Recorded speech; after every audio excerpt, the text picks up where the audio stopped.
14,999 ની કિંમતનો best 5G phone લેવો છે તો આવી જાઓ લક્ષ્મીનારાયણ મોબાઈલમાં, એ પણ 20 ગિફ્ટ સાથે.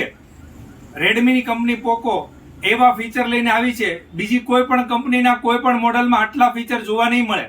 ફીચરની વાત કરીએ તો ફક્ત 14,999 માં 16GB રેમ, 256GB phone memory, 50 megapixel Sony કેમેરો, 5200 mAh ની બેટરી, 45 વોટનું સુપરફાસ્ટ ચાર્જર, આગળનો ફ્રન્ટ કેમેરો 20 મેગાપિક્સલ, શાનદાર લુક, 1 વર્ષ કંપનીની વોરંટી આવશે. એની સાથે અમારા તરફથી 20 ગિફ્ટ ફ્રીમાં 1 વર્ષ ગેરંટી વાળો નિપ્પો કંપનીનો બલ્બ ફ્રી, 6 ગ્લાસ સાથે juice set free, tea set free, પૂરીનું machine free, hand blender free, chilli cutter free, વેફરનું મશીન ફ્રી, નાઇસની જીમ બોટલ ફ્રી, મજબૂત gorilla glass free, earphone free, એમ ટોટલ 10. અને જો તમે અમારા ફોલોઅર્સ છો તો બીજી 10 નાની મોબાઈલની એસેસરીઝ, એમ ટોટલ 20 ગિફ્ટ ફ્રી. આ ઓફર ટૂંક સમય માટે સ્ટોક રહે ત્યાં સુધી છે, તો જલ્દીથી જલ્દી લક્ષ્મીનારાયણ મોબાઈલમાં પધારો અને આ ઓફરનો લાભ લ્યો.